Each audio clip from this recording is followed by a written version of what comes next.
Welcome to So Very Wrong About Games, a board gaming podcast about board games. My name's Michael Walker, and I'm here with my co-host and good friend, Mark. How are you today, Mark? I'm very well, thanks. How are you, Walker? Very good. We took last week off, so this week we just have a plethora of games to talk about. Walker likes taking a week off so he can use his favorite word. So we're going to talk about the game we reviewed exactly 1 year ago. Then we're going to talk about all of the games we played. Then a little bit of news, and then we're done. Done like dinner.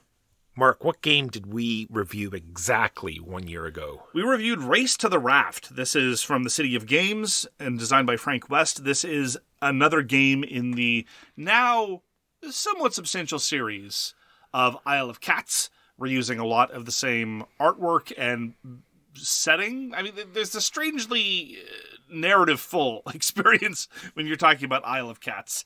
And frankly, it's my preferred iteration of those games. It's very different from the other ones. You're still kind of sort of doing tile laying, except now they're cards, and you have to cooperatively make a route from these cats who can't be bothered to run away from a burning island by themselves, all the way to the eponymous raft. I enjoyed the Race to the Raft. This is a review copy we got from the publisher back in the day. We had some good times with it. There are a whole bunch of scenarios that get very difficult, frankly. A lot of strange requirements and very, very strong time pressures. And I enjoyed it for a game that's basically a spatial puzzle. I found it surprisingly engaging. And you know what? I wouldn't mind going back to it, frankly. Yes, Race to the Raft. I really enjoyed it. It's sort of, I don't want to say it's pandemic-like, but it's sort of like, you know, putting out the fires, so to speak, Mark. Well, no, quite the opposite, because everything you do causes more fire. And you're just trying to get the right lane to get your poor cats off the burning island. Might be not great for children. Not sure. Some children take things a little too literally sometimes, and so you have kids on a burning island, and the roots might get cut off and the cats might not make it. I would think that the bigger barrier to playing with children is that it's surprisingly puzzly in terms of its approach to spatial orientation. And I frequently found, granted I'm not very good at games of this ilk, but I would look at the card, look at the board, think that they lined up a certain way, and then the card hits the board and realize, wait a minute, I've just made a dead end. That didn't fit the way that I thought it did. I don't know. Then again, this could be the ideal kind of game for that person who shows up on Board Game Geek and said, I just played Kalis with my 3-year-old. Yes. We've had those before. Oh, yeah. Yeah, I'd play it again. I enjoyed it. I'm glad we played it. I'd play it again anytime. It was a great little game, Race to the Raft. That's Race to the Raft, designed by Frank West in the City of Games. I would definitely, as I say, I prefer Race to the Raft to Isle of Cats or Isle of Cats Duel. Those are both fine. They're both fine tile layers. But in the universe of polyomino games, I think you can do better. And Race to the Raft is pretty clever as far as how it leverages similar kinds of ideas, but very mechanically different. And it's a co-op, unlike the other two games. So, Walker, what did you play last week?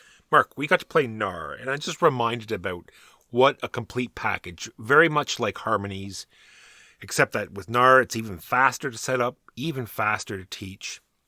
The art is great, just like Harmonies, and the gameplay is just the amount of game you get in the amount of time it takes to play Knarr. It's fantastic. You are creating these rows of light-colored cards, and when you add a card to one of the rows, you get to trigger everything in that row. It's either going to get you points or move you up the reputation, and reputation, the higher you get it, the more points you're going to get at the beginning of your turn, and then you're trying to accumulate these bracelets, so you can do a trade, and trading lets you, you spend 1, 2, or 3 bracelets, and you've made these lines above your board that you get to trigger, and so you need to sacrifice some of these rows of cards in order to improve that center sort of column, so when you do trade, you get more stuff. The one problem that I have with Knarr, and I should stress that this is not a huge issue, it's certainly not a deal breaker. I talked about this in the context of the review, but while I agree with everything you said, there's a tremendous amount of game in a small package. I do find that the luck of the draw is pretty consequential, especially given that, and I'm not even talking about the way you draw a new card at the end of your turn after you play a card, because that actually is one of the most clever elements of Knarr. If you play a card, that tells you what card you're going to draw at the end of your turn, unless you pay a resource to break color. So there's a card under the red column, you played a red card, you'd like to just pick whichever card you want, but you can't. You're kind of stuck with whatever's there unless you pay a resource. That part is great. The luck of the draw to which I'm referring is the fact that there are 6 cards that you can purchase. They're kind of the victory cards. 3 of them are mostly about engine building, improving the capacity for trade that Walker was talking about. The other 3 are the high point value scoring cards. And the primary reason why you're building up these columns of cards that you're playing is less about triggering the abilities on the cards, but rather being able to cash them in for gonzo points, for large quantities of points.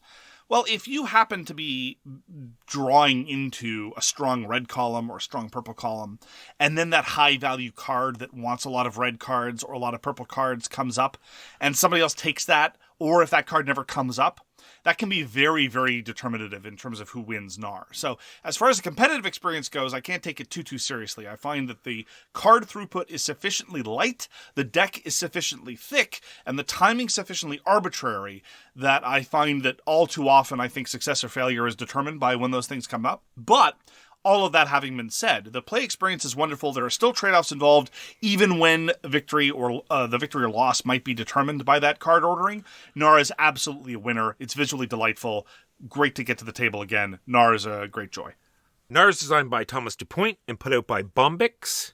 And then you and I also got to play Quin, designed by Brian Rooney and Taeleen Woodard. Woodard, put out by Arc and Gravity Publishing. And it's a little bit of a stratego, a little bit of a chess-like type game with magnets. You gotta have magnets. Gotta have magnets.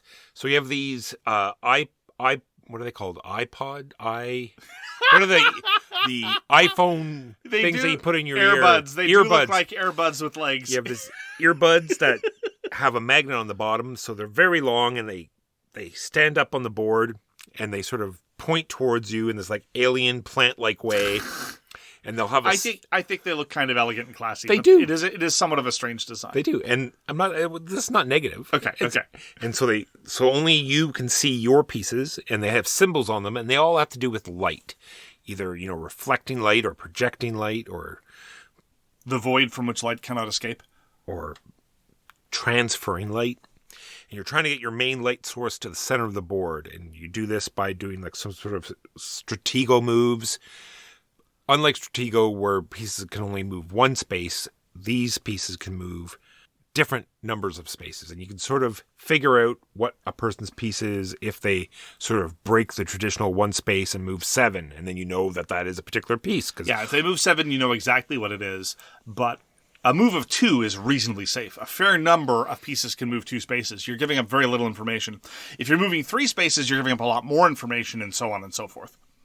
And there's these straight lines that you must, remain on during your move. You can't just suddenly, go back and forth or zigzag. So as soon as you start moving in a direction, and some things can go in the peripheral and all these different rules. It's a very interesting game that will very much add to the enjoyment the more you play it. Absolutely. There is a plurality of different ways you can approach things, both in terms of setup. There's a free-based setup. There are a variety of different victory conditions. There's a variety of different ways you can pursue those specific victory conditions, a variety of play styles. It's also got a little bit of a shogi type feel to it by virtue of the fact that you can control when to bring on your own pieces, as well as during the game you can resurrect a piece on your opponent's rank. So one of the reasons why I like shogi above other contemporary abstracts or even more traditional abstracts is because of that additional layer of variable play state. It doesn't lend itself to canned openings or canned mid-games or canned end-games. You can't really do gambits in the same way or problems in shogi in the same way that you do in other traditional games, which I very much appreciate because, I can still trace the moment when I lost all enthusiasm about strategy articles on Board Game Geek when people were starting to post their canned openings to Scythe about how to get to the factory in N moves. And actually the fastest you do is with the Soviets and in this many moves. Like, oh, okay, that's a way to play games. And if that's how you enjoy to play games, more power to you. I'm going to be over here doing something else. And Quin very much leans into that. And so, despite the fact that, broadly speaking, I have a fair degree of hostility towards positional abstracts, like the last hobbyist positional abstract that won a lot of plaudits was That Time I Killed You, which I bounced off of very, very hard. And even some of the GIPF project games I'm not a huge fan of, although I do like Devon. Quin is really cool, and I very much enjoy it. Just as a reminder from when I talked about it last time, I had a serious difficulty getting it to the table because I felt like I couldn't control the rules. I felt like I wasn't really getting a good handle on all the pieces. I found that Quin is one of those games where you just really need to lean into it. Like, absolutely, read the rules, try to have a reasonable standard, a reasonable handle on it, but then break out the player aids, sit across from another player, and just get into it and just start explaining how the different pieces work. In actual play, the different special powers and all the different pieces, they work together really well, and it hangs together in a shockingly intuitive way, especially how difficult I found to parse the rules. So this is one of those cases where I don't even know if the rulebook is to blame. Maybe the rulebook could be done better, but frankly, it's just one of those things you have to play to understand. And I really enjoy how it plays. It is not my kind of game, but I've been really, really enjoying Quin. This is a review copy we got from the publisher. We're still playing the arcade mode. There's a third eye mode, which is a little more complicated and has a little bit more nuance to how the different pieces work. The designer has expressed the view that it is not the definitive mode of play. It's just another way to do it. And frankly, I really like the arcade mode, so I don't know if I'm inclined to try the third eye mode. Maybe I will someday. Maybe if we get to a level of comfort with the arcade mode that we might be willing to experiment. But for now, I'm perfectly happy to play the arcade mode. And at that level, I think Quin is really, really well done. That's Quin. Finished our mini campaign of Slay the Spire. We showed up at level 3. We showed up at the boss. The boss was some weird donut dude, and the donut dude was not having it and completely blasted our faces off because the level 3 bosses, very much like the video game in the board game version of Slay the Spire, do not mess around. And indeed, the boss we had was very, very simple, alternated back and forth between buffing everybody and doing large quantities of damage. And so it was just not particularly fancy or sophisticated. And this is despite the fact that I'd been able to lean in to my super cool build. I got, by round 3, I got upwards of 20 points of poison on the boss, and I felt pretty good about that. And then the donut basically fell over and crushed me to death, so the feeling of triumph was short-lived. Yeah, he said that's cute. Exactly.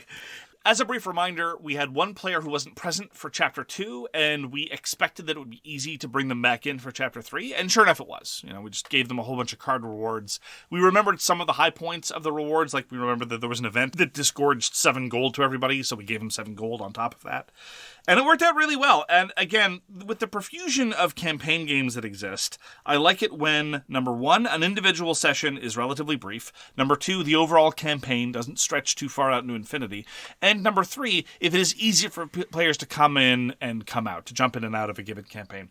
Slay the Spire isn't especially flexible on that last point, but it's more flexible than a lot of them. Because again, the campaign architecture and infrastructure surrounding Slay the Spire, the board game, is not particularly cumbersome. It inherits a lot of the roguelike sensibilities of the PC game, and we still just really, really enjoy the way the video game mechanisms were instantiated. It is now the case that all 4 of us were playing the video game. There was one holdout, one of the Louis hadn't played the PC game, but he's now started playing the PC game, and so he too was able to say, "Oh yeah, I this is how this card is different in the board game. That's interesting." And so it really is a testament to Contention Games how they rendered this digital experience analog. And I'm looking forward to seeing what the studio has to offer. They're going to be going back to Imperium the Contention, they say now, with some expansions and another reprint, maybe not. But it's an interesting little studio, and Slay the Spire, the board game, is an absolute winner. And I was glad to be able to finish that campaign, and we'll probably start another one before too long. Yeah, that's an interesting sort of thing to maybe reflect on, is campaigns that have a definite ending. Like right. What I had in mind is an ending in sight at all times. You're going to play 3 missions, you're Yep. done. Where sort of the story type campaigns, they want to hide or obfuscate the ending because when you know it's going to be 3 away, it sort of detracts from that. And I think that for some cases that will make it harder for people to get to because you don't know how long this is going to take. Open-ended right? commitments are more difficult to make. Yeah. Absolutely. Interesting. Speaking of interesting things, we got to play Gùgōng back to the table. And this was because most Sundays we're at 5. And not that it's hard to find a 5-player game, but I feel as though once you take out solo and 2-player, about 90% of games are based for 4 players. And then, Increasingly, yeah. Yeah. And the rest, 10%, are for 5. That's not to say that we don't have a ton of 5-player games and that we don't love most 5-player games. Just that there's those rare gems that go up to 5 that sometimes we try to get to the table. And I feel Gùgōng is one of them. It's a very interesting game where you have a hand of cards that will tell you how long you're going to be able to stay in the round depending on how you're going to play them. You play them to different action locations. And if it's higher than the card that's there, then that's all the power to you, because you don't have to make any sacrifices. Unfortunately, if it's equal to or lower, then you're going to have to sacrifice some of your workers, which is another limitation on how many actions you're going to get that turn, or just straight up discard another card from your hand, which obviously is also going to detract on how many actions you're going to get. All the while, you have your eye on the Destiny dice, because the Destiny dice are going to give you an extra pool of workers for the next turn. So you're deciding how to get more of those cards in your hand, and also what actions you want to take and what bonus actions are on the cards that you're taking, all the while realizing that Jade is a lie. So my biggest beef with Gùgōng isn't anything related to the Jade, even though I think it really is just sort of a way to get excess points here and there. If you got nothing better to do, here, go get this point if it's really low-hanging fruit. My principal problem is actually with the Destiny dice, because there are 2 reasons. Number one, it feels strangely ancillary to the core card play. The card play is what drives almost all your actions, and it just feels like an arbitrary association of certain numbers that you then want to get snatch up, independent of what actions you really want to do. And so it feels grafted on in a weird way, despite the fact that it's part of the base game. But in those instances, when I remember, okay, Mark, this is going to be disgorging 3 points at the end of every round, which is non-trivial. This is also going to be influencing how many servants you start the next round with, which is also very, very important. These dice matter, unless someone modifies them. So you can be spending the round really focusing on trying to get those cards of the right value. The dice could say 2-2-6, and you're like, all right, I'm going to go get all those 2s, and every 2 is going to match twice, and it's going to be great. And then some jerk modifies the die, so it's not 2-2-6 anymore. Now it's 2-4-6, and maybe then someone else modifies the other 2 out from under you, which can happen near the end of the round. I really don't like that dynamic, because I have to remind myself to commit to it, and then when I do remind myself to commit to it, I realize that it's all precarious and can just disappear from under my feet in no time. It's true. And I don't remember it being done so much. Like earlier, I only remember one person ever doing it once. In the game we just played, it was done twice. Yes. Which I found odd. But I was one of the people that did it. I think that was the first time I ever changed a die in the game. Well, it's a good strategy. Well, you can just look at what you're developing, what you're getting. The dice say 2-2-6, but you're getting all these 5s, and you can just shrug and laugh at all these other losers that are snapping up the 2s, and then change it to a 5. It's a very good way to do it, and frankly, it's... Again, it adds to my misgivings about that element of Gùgōng. Another thing that I'm not a huge fan of is there's this cycle that you can fall into rather naturally that seems to be very, very prevalent and that I pump all the time, which is hitting the wall over and over and over again. The wall has a whole bunch of mechanisms that can lead to a very trivial and easy self-cycling, and I just fell into that naturally, and it's there. It's points to be had. But that's what's allowing people to change the dice. Because they change the dice by doing... Yeah, but if I didn't pump it, they could pump it and change the dice. Like, my pumping the wall more often isn't giving them yet more opportunities, because they could take those opportunities. And anyway, the point is that although I really enjoy Gùgōng, it's well done. It's got a lot of clever bits. It's by Andreas Steding. I think that it is telling that Andreas Steding's most elaborate hobby game that we play on the reg is also one that doesn't quite hang together quite as well as some of his other games. Look, nothing is going to be as clean and elegant as Hansa Teutonic, or at least next to nothing is. But even his simpler games, like the Stouffer Dynasty, I think hang together a lot better than Gùgōng does. They don't leave me with the same sense that, well, that's an awkward little edge, or that's a weird dynamic that I'm not a huge fan of. And that's even setting aside the fact that we played with some of the expansion tiles, not some of the expansion boards or rules, but some of the expansion tiles. And one of them struck me as very unfortunate. It is a tile that when you activate it, you put it next to an action space, and it says for the rest of this round, there are only 4 rounds in a game of Gùgōng, anytime this action is performed by another player, they lose a point and you gain a point. Scores in Gùgōng aren't very high. And it effectively just takes a look at a board that is already very, very constrained by what you need to do and where your cards can work. Because you can very easily end up in an organic situation where you're looking at the board and everything's a 6 or higher, and you've got like this 4 and you don't know what to do with it. That's fine. That's part of the game. I'm willing to accept that dynamic. That's built into it. But when you start looking at areas of the board and just kind of lopping them off without a serious opportunity cost, I wasn't a fan. Yes, I too was a bit surprised by that particular token. And the other thing I'm wondering about is to fix the wall problem, I'm wondering if multiple plays would help. Because people... like leaving workers on the wall is what's allowing people to, grind that wall over and over again. Yes. And once you realize that you just can't leave your workers up there so people can do that, then people will... I'm wondering if people will stop doing that. It's weird. It's an awkward balance, right? Because it's an area majority scoring that triggers once a certain number of workers have been placed there effectively. And the problem is if you leave 1 or 2 there, so as to, A, put yourself in a position to push for victory, and or number 2, every time the wall scores, everyone who's present has the opportunity to cash in some resources, which is nice. Having that opportunity, especially a lot of times, is very, very good. So those are 2 incentives to leave some workers there. But the problem is, in so doing, you are then setting other people up to be able to hit that capper. The alternative might be, don't go to the wall, and then one player has to finish the wall more or less by themselves, and at that point, it's not worth it. And so then the wall becomes not worth it at all. So I wonder if there needs to be a happy medium in there somewhere where it's contested and you're jockeying, but I don't know if the track is sufficiently well calibrated for that dynamic. And that was our play of Gùgōng by Andreas Steding.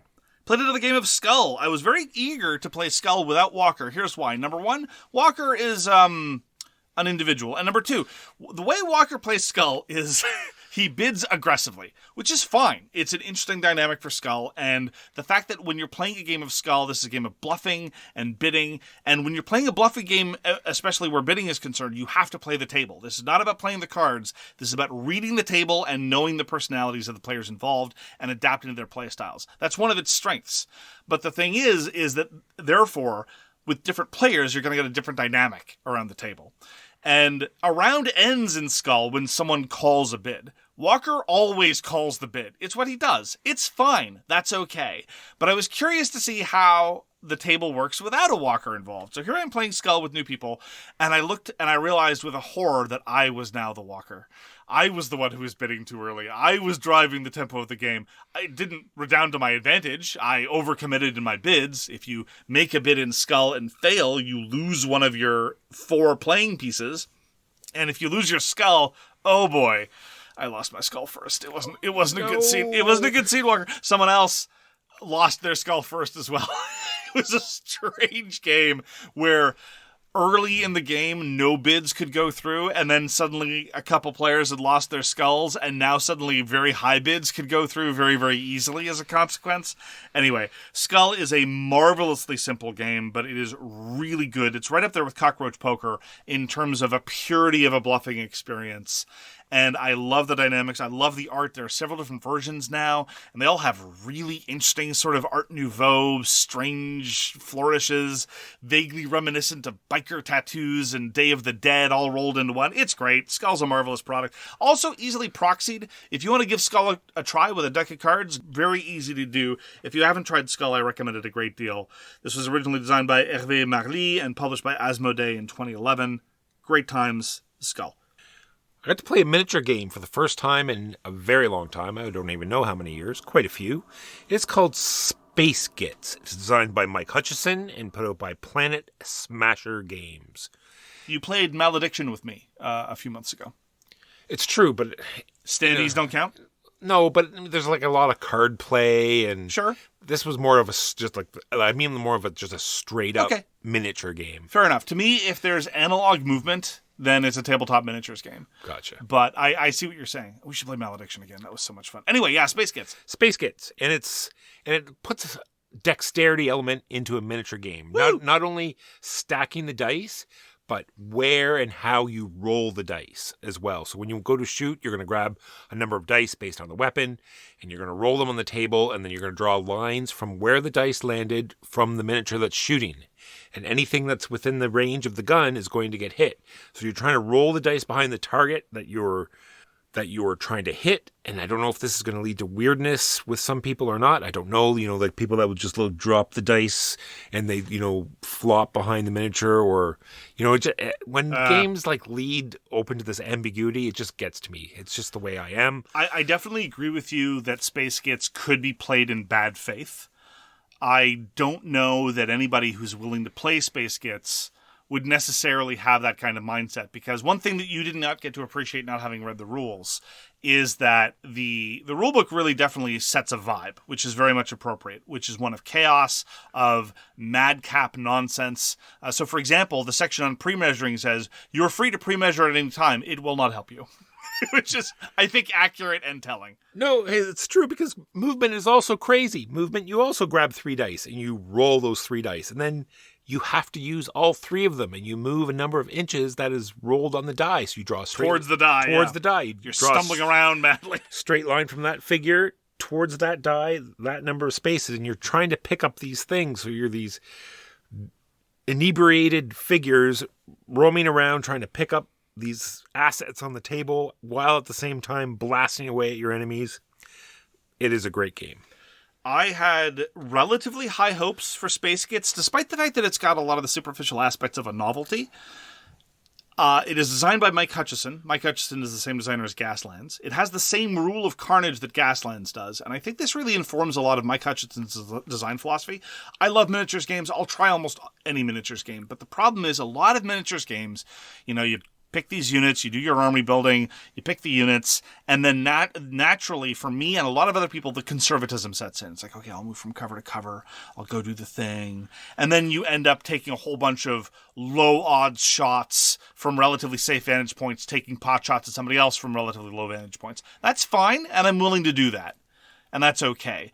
But the rule of carnage says, look, there's going to be ambiguity in tabletop miniatures games. It's the nature of the beast. It happens, regardless of how tight or loose the rule system is.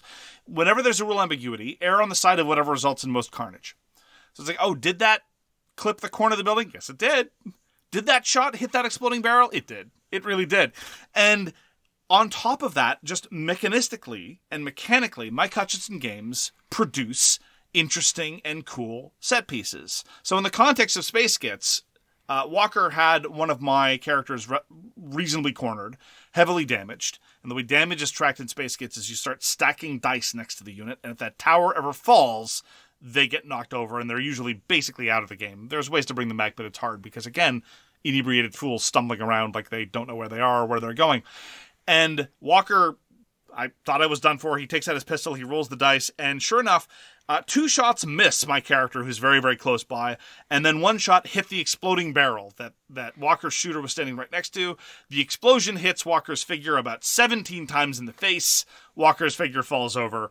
It was a great little cinematic moment. It wasn't even just the fact that things went out of control, though that's part of it, but it was a very cinematic type of scene. And far too few tabletop miniatures games actually evoke those kinds of moments, which is weird because that's kind of the whole point of having tabletop miniatures in the first place, being able to have these cool little visually interesting set pieces. So Space Gits is currently up on crowdfunding, and you can go pledge for just a PDF version of the rules or a printed rulebook. I'm pledged for a PDF version of the rules. I'm also a backer of Mike Hutchinson on Patreon, where he releases a lot of these rule sets in pre-alpha. I think Hutchinson is a very interesting designer, and he's done some great work. And on top of all this, on top of all my enthusiasm, and on top of all these individual little bits that I loved in Space Gits, I just thought the game overall was a huge blast. I had a massive amount of fun playing Space Gits, and now I'm very interested to go all in, do the army building, kit out my Gits with the specific stuff that they want to have, and then acknowledge the fact that despite the fact that I spent all this time and care giving them all the precise weapons that I wanted to, that something terrible is going to happen to them anyway and something weird is going to occur. I thought it was an excellent fusion of dexterity and tabletop miniatures with a great sense of chaos and a great sense of an arc, and it was just, I laughed at a whole bunch of things that happened. It was a wonderful game. Agreed. I loved Space Gits. So good. We proxied HeroScape Marrow I did this largely for Walker sensibilities because Walker is not a big fan of drinking and drinking culture. And in that, I for what it's worth, I largely share it. So I thought that maybe the idea of some weird marrow space substance would suit him better. But whatever, you can proxy almost anything you want. They don't have to be drunk orcs. Space Gits. Played a game of Bad Company. Bad Company is actually by Kristian Amundsen Østby and Eilif Svensson along with Kenneth Minde. Kristian Amundsen Østby and Eilif Svensson being some of the designers of both Revive and Capital Lux, two of SWAG's favorite games of the past few years. So that's an excellent, excellent design pedigree. I actually didn't know that they were the designers when I played it. All that I knew was that it was being pitched at an open game day, and I decided to give something new a try. This is basically a slightly elaborated space base. Space Base by John D. Clare is a game where you just roll dice, they generate resources, and use those to buy other cards, which then might generate more resources, etc., among those resources points. One of my misgivings about Space Base is that I don't think it has much of an arc, and I don't really like how the different ships are costed. Like, if you're going to be rolling 2d6, in Space Base, you can either activate 2 ships of 1 to 6, or a single ship with the sum of the dice. So if I roll a 5 and a 4, I can activate my 4 and my 5, or I can activate my 9. It is incumbent, therefore, just based on the way the math works, for those high-value ships, especially 8, 9, 10 up there, to be very worthwhile. There are some circumstances I found where that's the case, but by and large, I found that success in Space Base can be easily had by just pumping your 3s, your 4s, your 2s over and over and over again, and that's not particularly exciting. So, Bad Company, instead you roll 46, and whoever's quote-unquote turn it is, kind of the person who's in charge of the round, arranges the dice into 2 sets of 2. They get to activate both of those, and everyone else gets to pick one of them. So instead of just having the 1d6 dynamic, they have the 2d6 dynamic. So then the question is it the case that the 7 can become overpowered? Well, yes. It's very easy and obvious to load in a whole bunch of upgrades to your 6, 7, and 8. The game is at least a little more aware of it in terms of how your upgrades work. So every once in a while in Bad Company, once you've earned enough money, you get to buy an upgrade card that slots into your tableau that then provides an additive bonus to whatever you're activating. Suddenly the number 6 doesn't just generate 1 icon, it generates 2 icons. But the numbers that are further away from 7 are worth more points at the end of the game. So do you want a more efficient engine, or do you want endgame points? So there's that tension. I don't know that the balancing on one play only quite got there. You know, I would look at an 11 or a 12 versus a 6 or a 7, and I would always take the 6 or the 7, and that seemed to be the right call most of the time, but I don't know. I did look over at it, and I thought the theme looked interesting. The theme is very interesting. So it's called Bad Company. You're assembling a group of thieves, and indeed, as you upgrade your tableau, the cards all have this very strange visual affect where suddenly your 6 isn't a hirsute man who's a getaway driver. Suddenly it is some sort of lock-picking femme fatale, but who has the same lower torso. Because the art is just the upper half of the figure, and you're constantly swapping those out, but the lower torso is also the same. Their hips keep getting longer, though. Like, suddenly you're just adding on more and more belts. It's visually odd, but I found it very charming. And on top of the overall crime theme, you're trying to satisfy missions, which are basically just recipe fulfillment, but instead of getting together 2 lumpy space princesses and a bag of poop, in the case of the Voyages of Marco Polo, instead you need 2 karate chops and some lockpicking, for example. That's all well and good. The part that really differentiates it, though, the really cool gimmick that I quite enjoyed, was the chase. There's this separate board where each of you has a getaway car, and you're being chased by the police. And if you are at the same level or behind the police, not only do you not get to activate a whole bunch of bonuses that you might otherwise do, you also lose 3 points at the end of the game. So there's this constant tension between satisfying your recipes as well as keeping ahead of the cops and keeping ahead of some of your other fellow players. And that also determines the elements of the game clock. That part was the most interesting part of Bad Company. I really liked how that dovetailed with it. And so that was what gave it the real shot in the arm that made me appreciate it a lot more than Space Base. Because again, I've got misgivings about the numbers. I've got misgivings about just constantly activating things with rolls of the dice. Like, there's a reason why I'm not a huge fan of Catan. But I think that the side race element really kind of elevated things, and it was a weird kind of tension that very much gave a sense of urgency to what was going on while playing Bad Company. And so I played again. Not my favorite style of game, but I think an improvement over a well-worn formula. So that's Bad Company by Aporta Games. I got Rebirth back to the table. This is designed by Reiner Knizia. We streamed that this Saturday. This is put out by Mighty Boards. The other game we streamed was Tir na Nog, designed by Isaac Chavez and Jason Stingerland, put out by Grand Gamers Guild. Rebirth is a very colorful, great-looking game. It has two sides of the board. You can play the Ireland side or the Scottish side. We both preferred the Ireland side, and this was what we played this time. It has all these citadels littered throughout the map, and you get different, bonuses depending on how you when you build next to them. It has these goal cards where you're trying to, link the citadels together or castles together or certain parts of the board, all different things you need to do. It's a very simple game where on your turn, you're going to put down one tile. One tile from your hand of tiles. No, just one tile that you have in your hand. Oh. Just that one tile. So you've got the whole round to know, you know which tile you have. So you know what you're probably going to do. So the flow of the game is very good. And it's either adding it to a village, which once it's complete, it ditches out some points, or you're making a farm, or you're making a power farm. The bigger your power farms, the more points you're going to get for them. Same thing with the regular farms. You're just trying to create these big lumps of hexes that have your tokens in them because they get bigger and bigger. They're going to give you more and more points. And at the end of your turn, you draw your tile for the next turn, and you go around from there. Once all the tiles have been played, the game is over. Has sort of area majority around the castles. So lots to like about Rebirth. Yeah, and we prefer the Ireland board over the Scotland board because there's a little more player interaction, a little bit more competition over some of the scoring conditions. Agreed. Just so. And it's very quick to teach. And like I said, the plays very quickly, and I think it's a solid Reiner Knizia tile playing game. Rebirth. And Tir na Nog.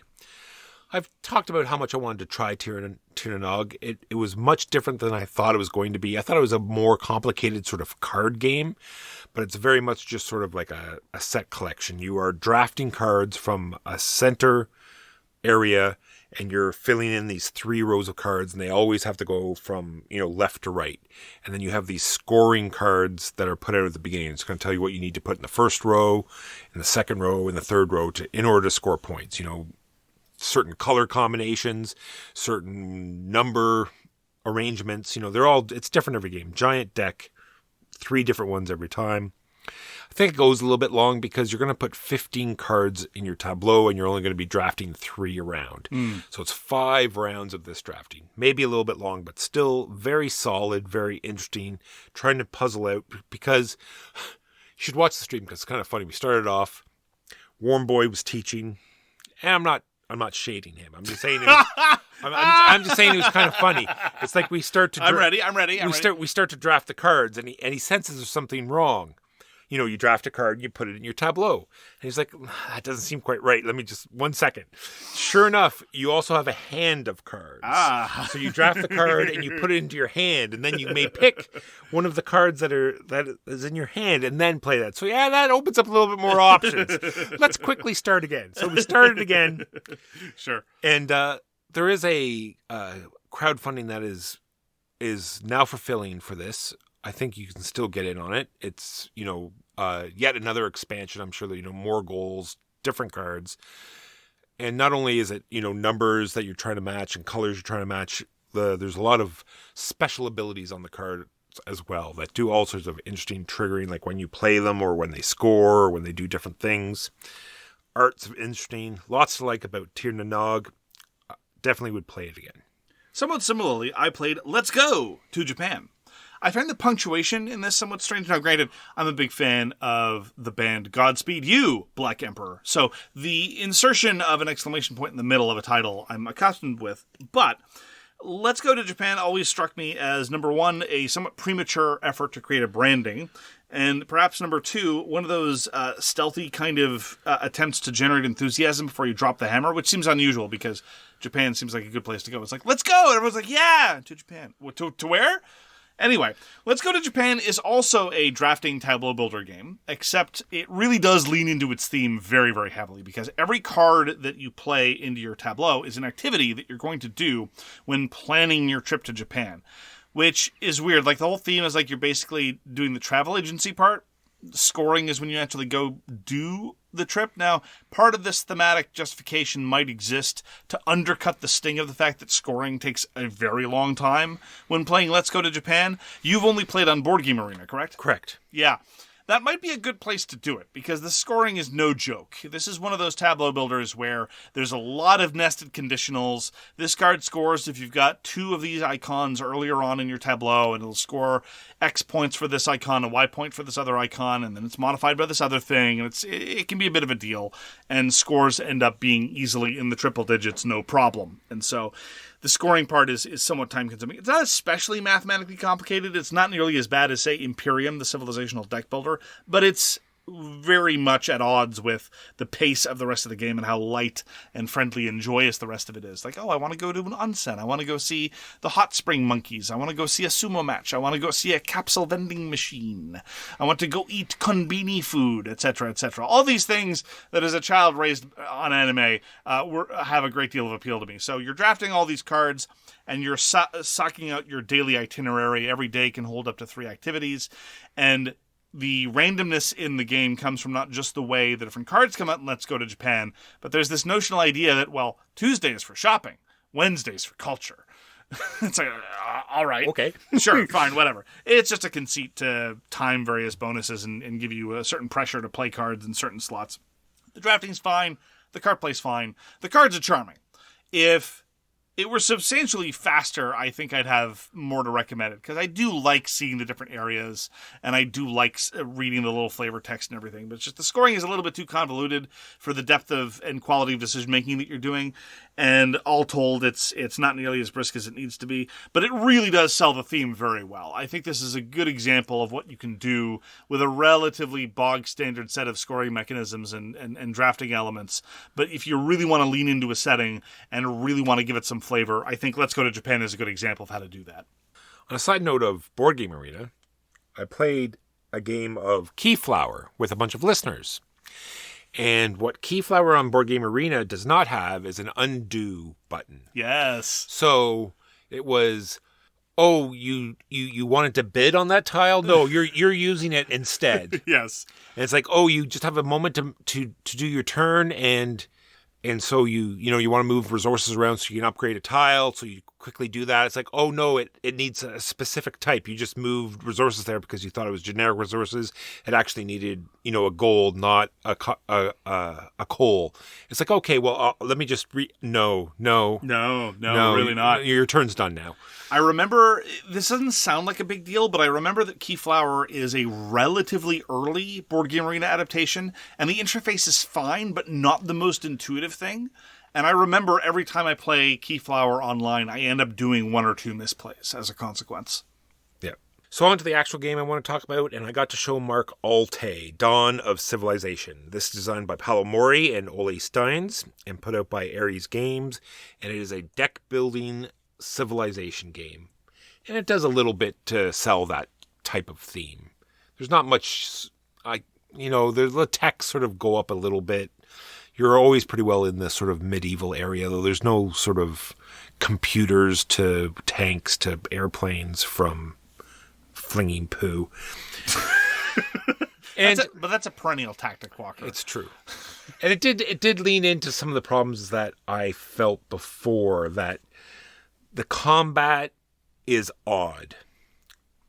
There's one of the civilizations that you start with that starts with a lot of combat cards, and if you happen to start beside that civilization, then you are in a little bit of trouble. But Mike, you'll say, just get some combat cards to defend yourself.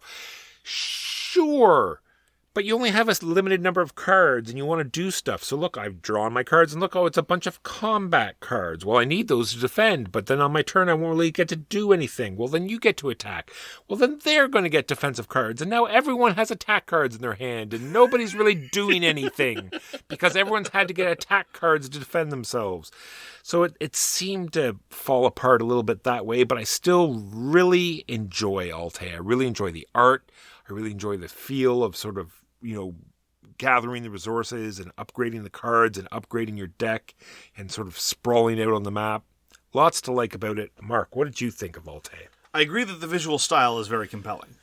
Paulina Henuniemi did a great job with the cards. It looks very different from a lot of other card games. It's got this almost instantly iconic look of semi-abstracted, very sort of bold design lines. So that I thought was the best part of Alte. The joy that you're describing of purchasing cards, upgrading your deck, that I would describe as sort of table stakes for deck builders. All deck builders get to do that thing.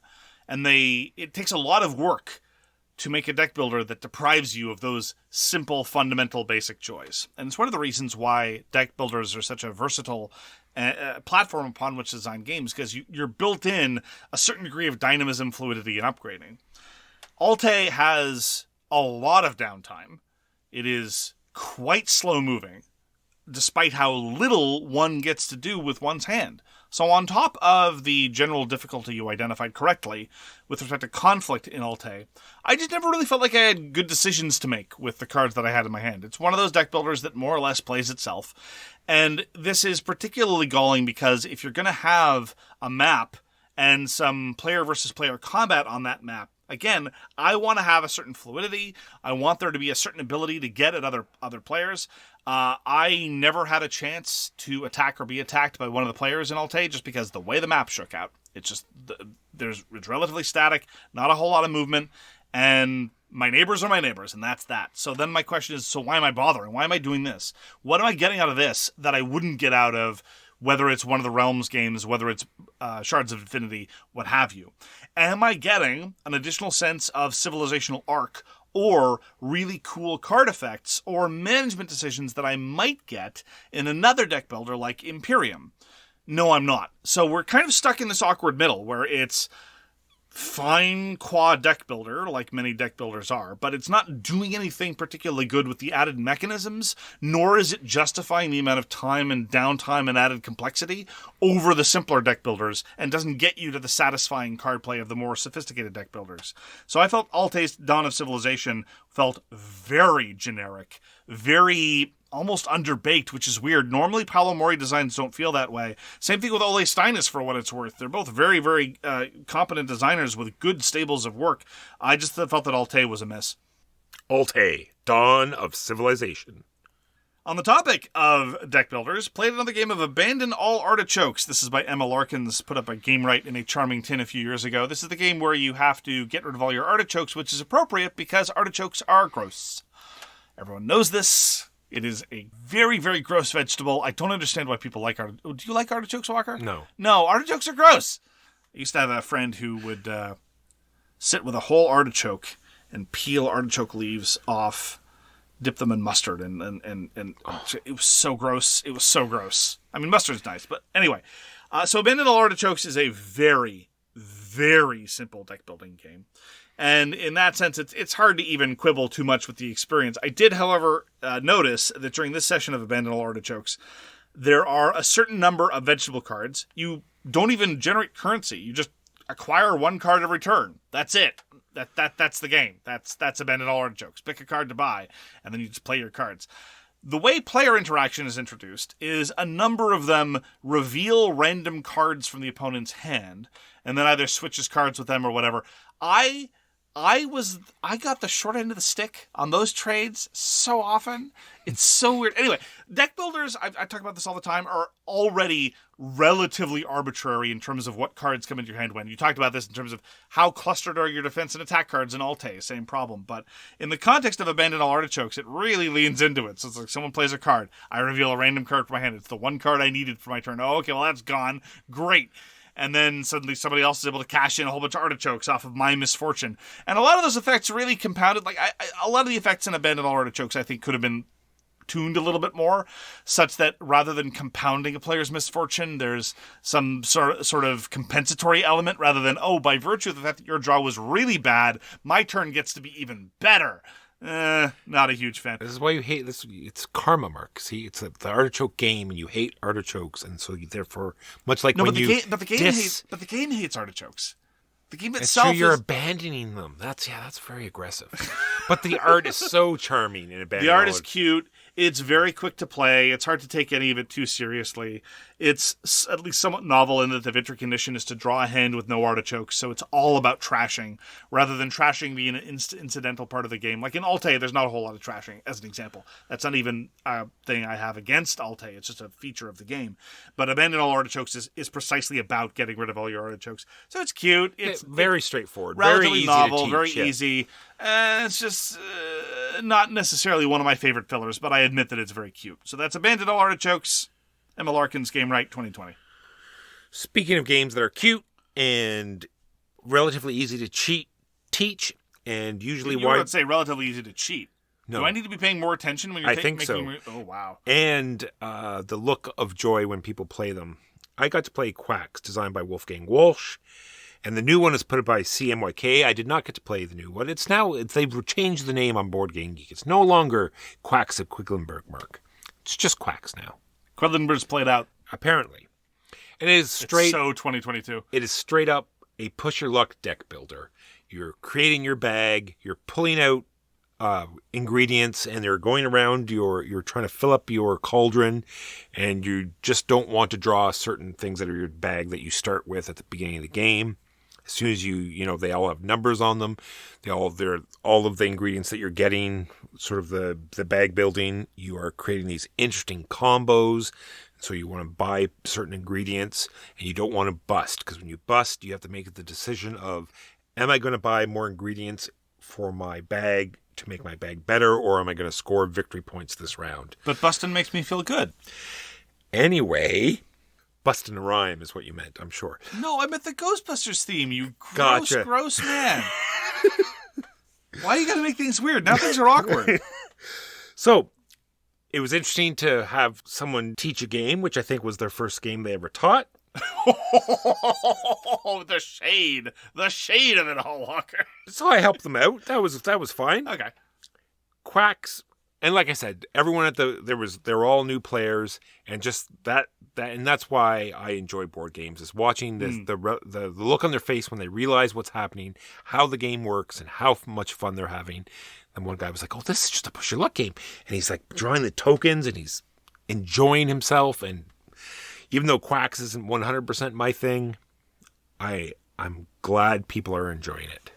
Got to play 23 Knives. This is a game I've been looking forward to from Play to Z after successful crowdfunding designed by Tyler J. Brown. 23 Knives is about the assassination of Julius Caesar. Julius Caesar is probably my favorite Shakespeare play, and it refers to the fact that Julius Caesar was assassinated by 23 conspirators and was stabbed by 23 different guys.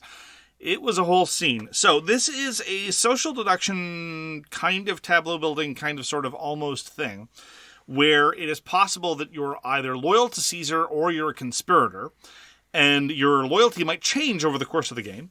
All the while you're somewhat surreptitiously, sometimes openly, which could apply to almost everything you're doing over the course of 23 Knives, adding cards to the Curia, which will ultimately determine Caesar's fate. There are going to be knives and doves. If the total of knives minus doves is 23 or higher, Caesar is assassinated. If it's lower, Caesar survives. And then whoever was the most loyal to Caesar if he survives wins, or the most loyal to the conspiracy wins if Caesar gets assassinated. And when I initially read the rules, I was a little bit concerned because games of this ilk, where your loyalty can change and you're not 100% sure of everyone else's loyalty over the table, I wasn't sure how much chaos and control there was going to be. It's the kind of thing you typically have to play to find out. And I will say that one element brought me some degree of confidence, and that is you're at the very least always perfectly certain of what your loyalty is. Games where you're not sure what side you're on, that's typically a level of chaos past which I'm not willing to go. I was very pleasantly surprised by the level of control that was going on. I felt that the level of uncertainty I had about other people's motives was more or less perfect. I had a genuinely good sense of the game state, but at times I really didn't know whether other people were loyal or not, and so I was in a position of trying to exercise what power I had, either to improve my own situation, or try to bring them on side, or just to undermine somebody because I thought that they were running away with things. And so the level of uncertainty and confusion I thought was very, very well calibrated, which is to say there was some, but not too much. The part that I didn't like about 23 Knives was the pacing. It was very leaden in pacing. It took us a while to get going because people needed to grapple with what they were doing over the course of their turn. I confess I didn't do a tremendously good job with teaching the rules, but it took a while for people to internalize what they could do and where, and what was built into your normal turn structure and you could do every round, and then the special effects that you could do at a various location, some of which sounded like the things you could do every turn, but were slightly different, and so people were getting a little bit confused about that. Once things got going, I had a lot more fun playing 23 Knives. It came down to the wire. The ending was I thought it had a great sense of reveal, and my intuitions about how the game state had been proceeding were relatively on point, but nonetheless, again, there was just that perfect level of uncertainty. If the playing time could get down a little bit, if we could move a little bit more quickly, I would be very interested in exploring 23 Knives further. What were your impressions of 23 Knives, Walker? I did enjoy it. Like, while you're talking, like, I was going to come in negative, but then while you were talking, I was sort of reflecting on how the game went. I went from wanting to kill Caesar to wanting to save him, and then back to killing him again because of the way people play cards. Because classic Libra. Because they might know you're trying to kill Caesar, so they'll feed you not dove cards, but loyalty cards, basically, because they want to kill him more. Because even though the killing happens, whoever killed him more is going to get the win. So if you have a whole bunch of revealed cards, suddenly you've got a big target on your back because people realize, even if they're on the same team as you, yeah, you want this guy on your same team, but you don't want him to be number 1 on your team. You want him to be number 2 on your team. Yeah, so there's this point where people had sent me so many blood drops means that I want to kill Caesar. So I said, fine, I'll just lean into that and start playing them in front of myself and try to win that way. And then there's this whole mechanism of eliminating people from the game, and that's misleading. Not eliminating people from the game. No, sorry. Eliminating players' characters from the game. Yes. Sorry. That's exactly why that mechanism works. If it is the case that somebody has way too many cards, and it's so clear that they're going to be in the lead of whatever faction they're in, you have another tool at your disposal. So, again, it's one of those situations where you either have to be more surreptitious about where you're going or just not get too far out ahead of everybody else, because then they can vote to exile you and all your face-up resources go away. And so you're not eliminated from the game. It's not even a hard reset. It's just your loyalty probably won't even change if it's in the mid-game. But it's just a situation where some of your resources can get undermined if you're too open about what's going on. And there's the other option. There's lots of opportunity to exile yourself. Yes. And you're going to want to do this because... Which is thematic for what it's worth. Yes, and because you've seeded the Caesar's chair with a lot of doves because you wanted to save him. But then people fed you so many blood drops that, you're too far gone. Yeah. And so you want to just exile yourself and start again. Yes. Yeah, again, if the pacing could be brought in check, I'd very much be curious to play it again. I'm also not sure what player count is best. It's one of those games where it looks like you want the maximum player count or close to it, but I'm not sure. I think that might be 9. What is the maximum player count on that? The maximum player count is 9. Oh, no.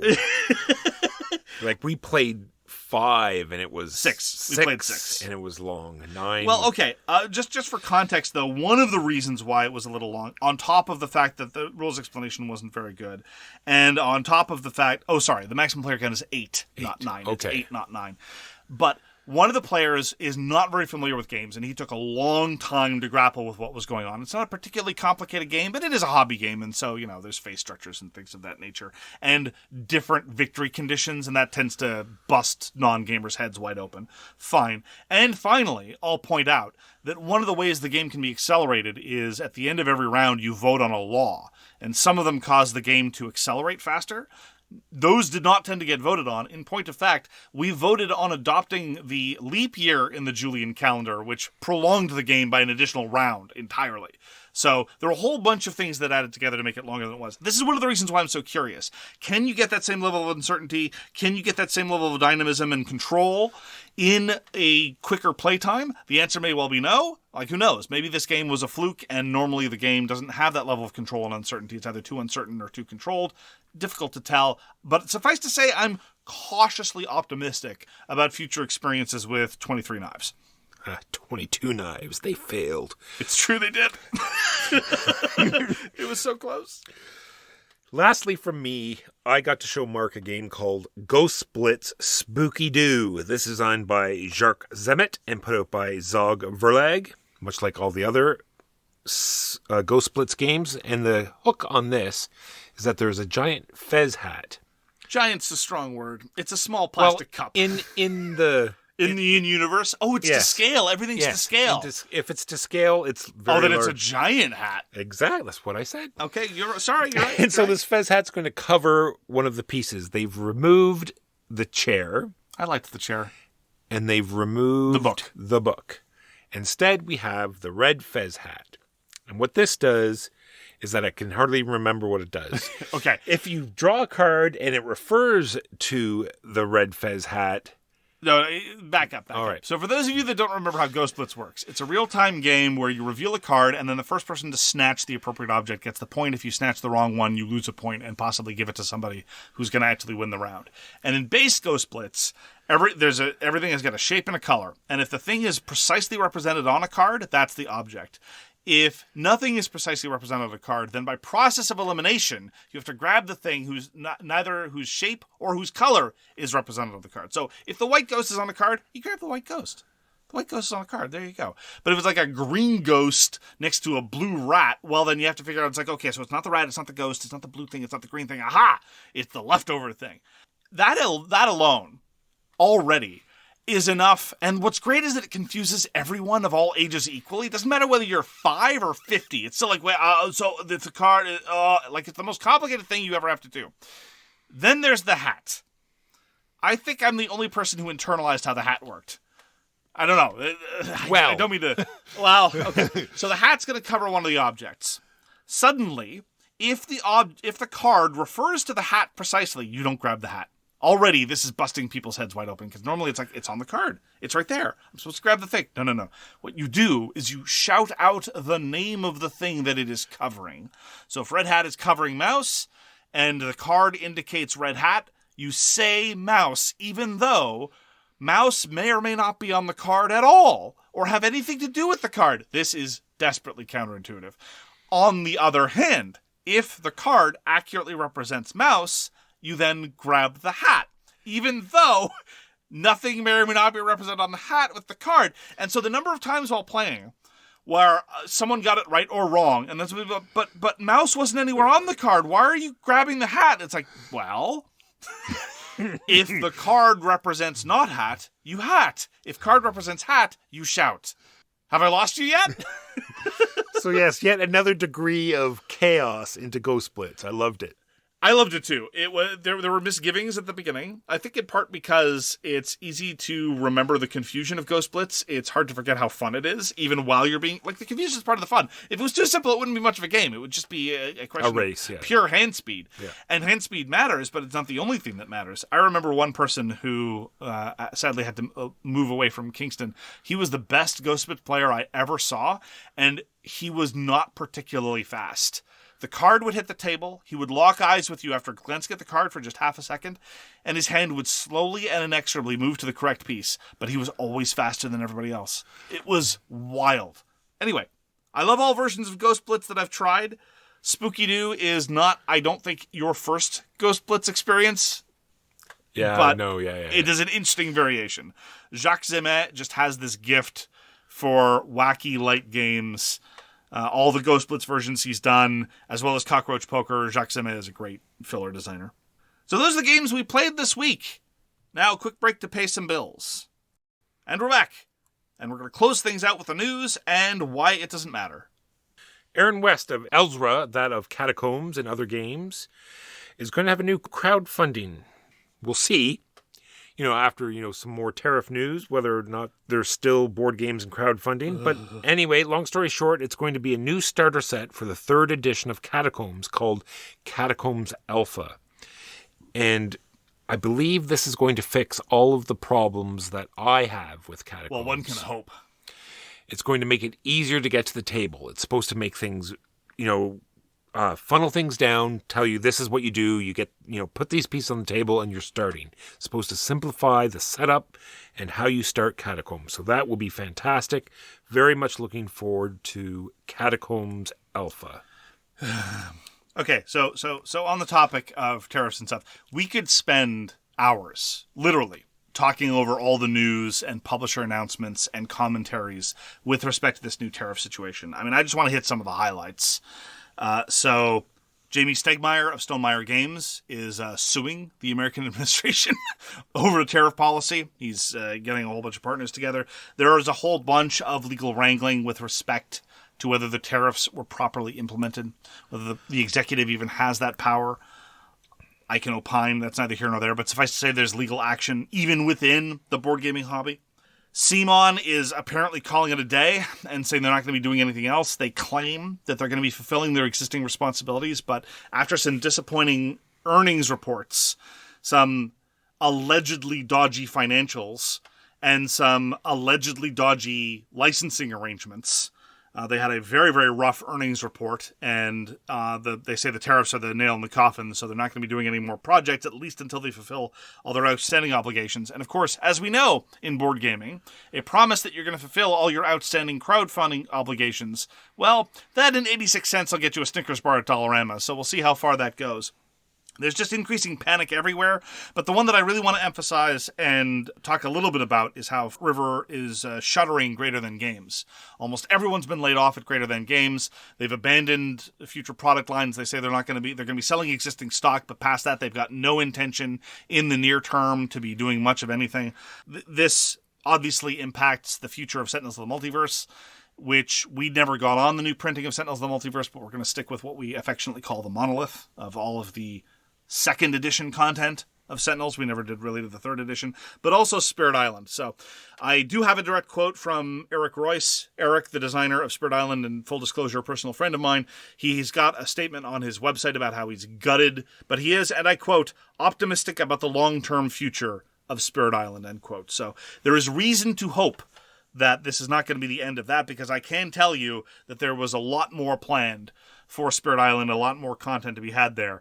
And so I'm hopeful for the future of Spirit Island, and I'm also hopeful that all the people, not just in Fort River or Greater Than or CMON or wherever else, are able to weather this unfortunate professional development. I'd heard a keyword I think is very apt for all of this, and it's hibernation. A lot of these companies are going to go into hibernation and just try to wait it out, and hopefully we'll see a future. Yeah, at the end of the day, it's the uncertainty that'll kill you. I mean, in a business environment where there's investment involved, you want a certain degree of certainty.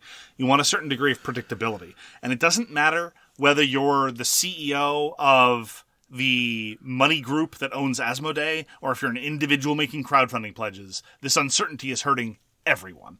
Or if you're planning a convention, it's affecting everyone. Well, on that topic, Congrès So Very Wrong About Games, Fun Times, Good Vibes Only, Trans Rights and Human Rights, Board Game Jamboree. We're still on July 25th to July 27th. Registration is now open for everybody on Eventbrite. There is a URL in the episode notes. You can also register through Patreon if you're a Patreon subscriber. But open registration, there's still spots to be had. We're already at a good number, but there's still plenty of room. If you're able to make it to Kingston, Ontario at the end of July, we would love to have you. Lastly, for me, some good news. We're going to get Richard Borg is putting out a new edition of Memoir 44. Probably a little bit streamlined, maybe some different miniatures. What's even better than that is that there's going to be a Member Hoth, Mark? I remember. Member Hoth. So Battle of Hoth, using the Command and Colors system with fantastic looking miniatures. It's Star Wars. It's Command and Colors. I don't know what else to say. Yeah, Star Wars hasn't put out anything subpar. It's true. They won't call the Queen's Gambit a Command and Colors game, but in a way it was. There was like 3 different fronts, and you had cards that you would play. One of the fronts was very Commands and Colors-esque, yes. And then you'd play cards, that would activate the 3 different areas. So, in essence, it was very much like that. And like you said, one of those areas was just straight up exactly Command and Colors. Yeah. So, but now we get a full Command and Colors, and it's Battle of Hoth. Who knows? I will try it, and I will tell you what it is like. August. It's like August? Yes. Actually, no. Hoth is very cold. It's not like August at all. Oh, I think I got my months mixed up. Maybe it's more like August in the Southern Hemisphere because their seasons are different. On the topic of the Southern Hemisphere, Walker and I were interviewed by James from One Man Clapping. One Man Clapping is an excellent board game podcast. I've enjoyed listening to some episodes of that. And if you want to hear us be interviewed about some behind-the-scenes stuff, a lot about our process and a lot about the history of So Very Wrong About Games, you can find it wherever you get your podcasts. That's One Man Clapping. We are featured on episode 26. Thanks, James, very, very much for the interview. And it was a great discussion. It was a good time. It was a good time. And with that, we are done for this week for So Very Wrong About Games. Thank you so much for joining us. We hope to see you again soon. Please do practice self-care. Thank you, Rules Explainer, and enjoy your hobby. Peace! You've been listening to So Very Wrong About Games, a board gaming podcast about board games produced by Michael Walker and edited by Mark Bicknell. You can find all our information at SoWrongGames.com. Special thanks to What Does It Eat for allowing us to use their most excellent song, FOS, as our intro. You can find them at WhatDoesItEat.com. We hope to see you again soon, and as always, try to be right, but remember, you're so very wrong.